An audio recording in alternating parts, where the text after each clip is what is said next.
Hi, this is Gautam, and welcome to the first episode of Dystopian Classics.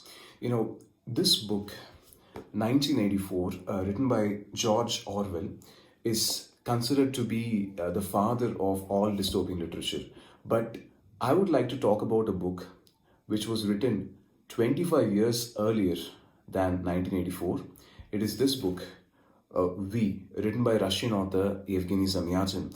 This was published in Soviet Russia in the year 1924.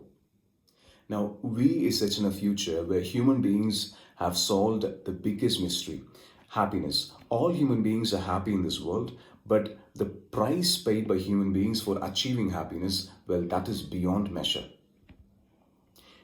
In this distant future, which you see in V, human beings are very successful.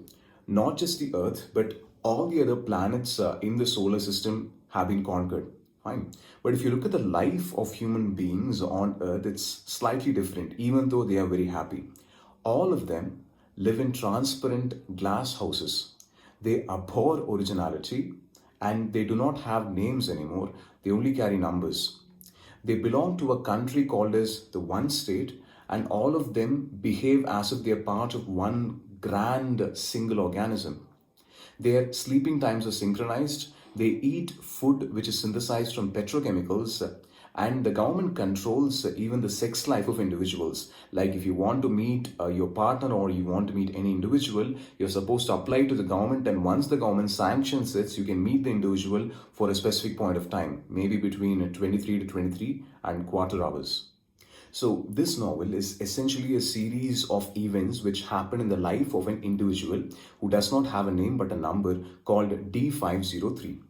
D503 is a strong believer in the system, and he's the architect of a machine which is ironically named the Integral. So what happens in the life of D503 is when he comes in contact with another individual, or should I say another number, I330, a woman, things begin to change in his life. So when this number, D503, comes in contact with this woman, I330, topics like love, emotion, soul, which are completely alien to D503, slowly begins to take over his life.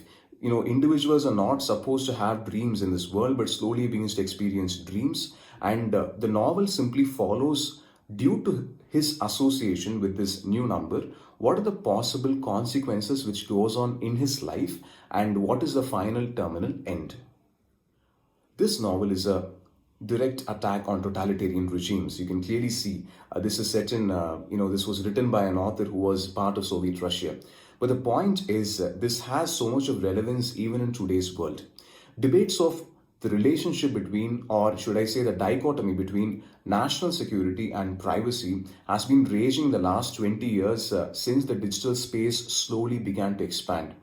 The metaphor of glass houses simply indicate that privacy will always be seen as a threat by governments all over the world. It does not matter what part of government you are in.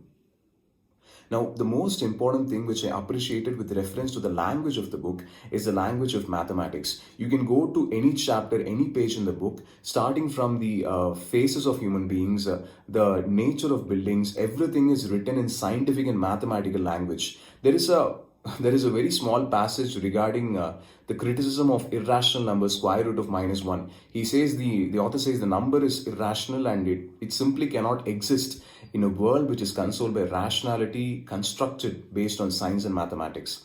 And characters feel really bad if they cannot follow the normal tasks which they are assigned to. For example, there is a scene where the character D503 is supposed to sleep exactly at this particular time. He needs to start sleeping, but since he couldn't sleep, he feels so bad about himself.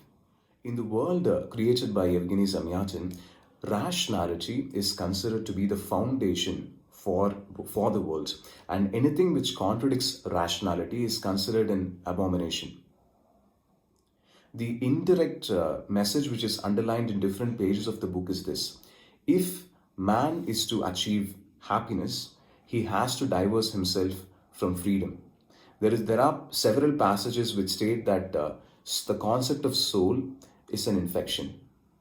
Well, after finishing the book, one understands that there are several factors or several prophecies from this novel which did not become true. For example, we don't live in a single state. It's not that we live in glass houses. We do have a certain segment of things called as rights, and that helps us to, hold on to our privacy.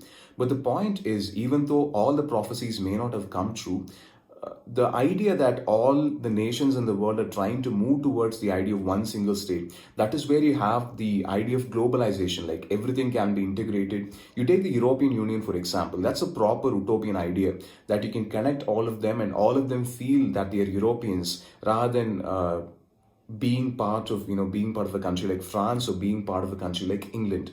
But against this idea of one state, or against this idea of one integral economic system or one integral political system, you have protests raging in different parts of the world. That has been the consistent debate in the last 10 years. So it can be politics, it can be economics. A book which was written in 1924 is very much relevant.